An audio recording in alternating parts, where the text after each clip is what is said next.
Aproximar-se do Evangelho é fazer uma experiência de mergulho.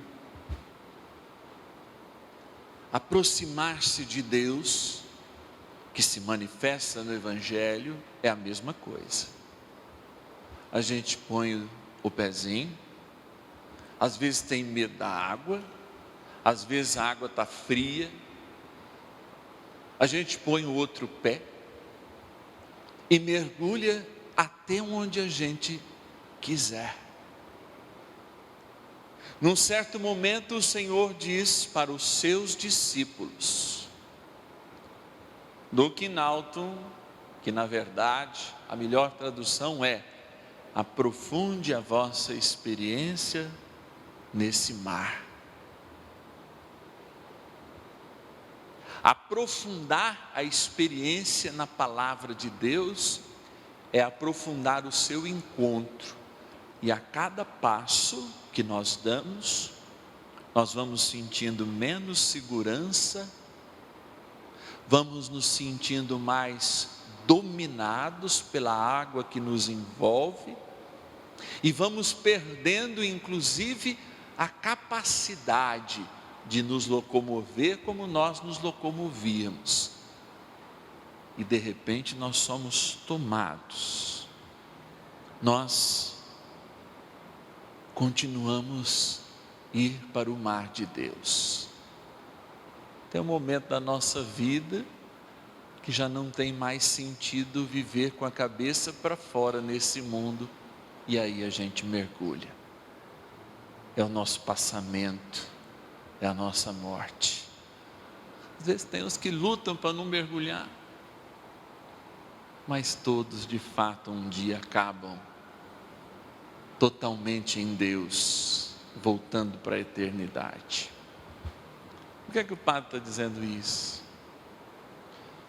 O santo que nós celebramos hoje me ajuda a fazer essa reflexão.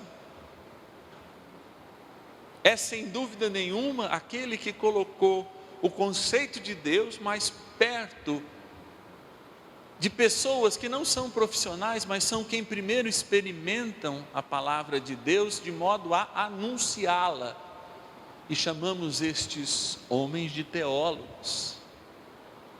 Aqueles que guardam a ciência de Deus não para si, mas que antes experimentam estimar esta graça.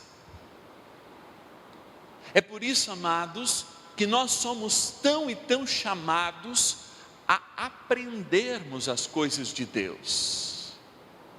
Mesmo na simplicidade de quem faz um arroz e feijão, assim é alimentado. Mesmo na simplicidade de quem não é teólogo, Deus revela, porque inclusive os teólogos não têm a preferência de Deus no anúncio.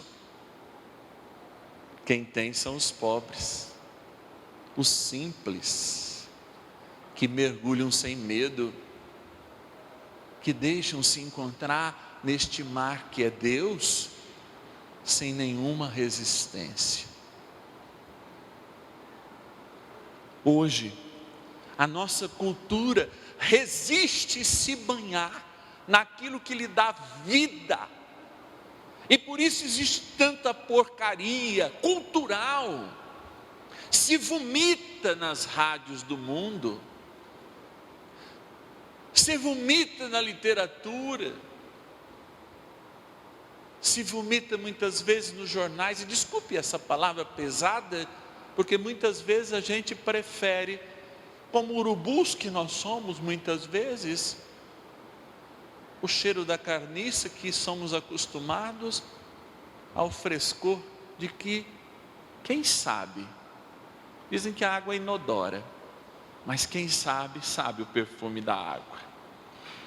É aquele perfume do frescor da manhã, de quem experimenta, muitas vezes aquele barulho das ondas, o cheiro do mar, ou o cheiro de um rio, ou mesmo o cheiro sem cheiro, como Deus assim é, sempre está, mas a gente não vê. Santo Tomás deu um salto de cultura. O mundo chama esse período, que Tomás foi um dos seus maiores, vamos dizer assim, interlocutores, chamado escolástica, para a gente saber, como tempo de trevas.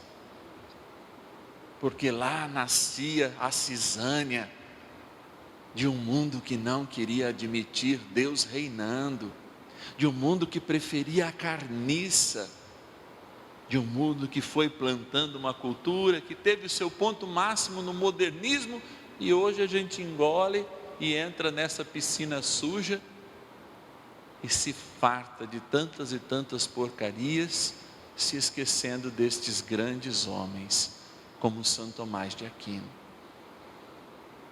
Para vocês terem uma ideia, ele fez do seu pouco muito.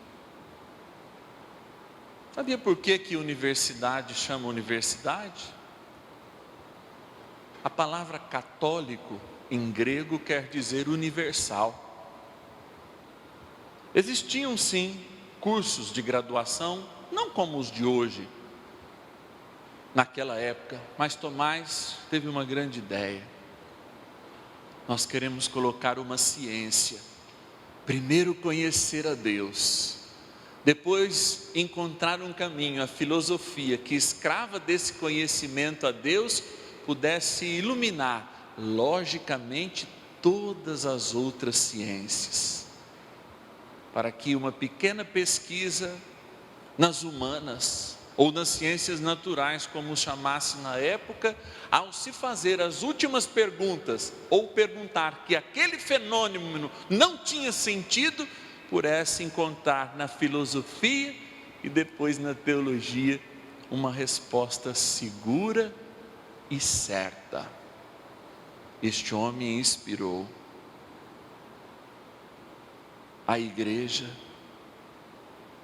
a fazer com que todas as graduações da sua época, fazendo uma aproximação não tão justa, servisse a um único propósito: através de cada uma, entender a Deus, experimentando. Olha o quanto nós devemos a esse desejo de conhecer mais. Por isso que a palavra de Deus parece inconcisa quando diz: olha, quem tem um pouquinho e mergulha, enche. Quem não tem nada, porque não mergulha, seca. Como beber água. A fé também é assim, e o conhecimento também é assim. Primeiro, a gente reconhece que ele não nos pertence. Segundo, a gente humildemente pede que antes tenhamos o conhecimento de Deus, e depois a gente constrói com a ciência a vida, o conforto, renova as relações humanas, e de novo, quando as perguntas não cessam, a gente reencontra aquele que criou tudo. E para não desaparecer no meio da criação, deixou sempre um ponto de interrogação nas nossas vidas. A verdade, de fato, está no desejo de perguntar: como isso vai acontecer, se eu não conheço homem nenhum? A verdade está na vontade de sabermos, menos de nós, mas mais de Deus. E aí sim, nesse caminho para Deus, nos encontrarmos, para que Ele se revele em nós. Eu convido a gente a ficar de pé, e buscando lá no muito antigamente, igual diz uma pessoa que eu amo muito lá de Minas Gerais, uma senhora amiga minha de Cambuquira, mandar um abraço para ela, Dona Lourdes. Querendo experimentar a Deus, a gente pede a iluminação daquele que tudo sabe e tudo é. Da maneira que as nossas bisavós cantavam, a gente diz: a nós descei divina luz.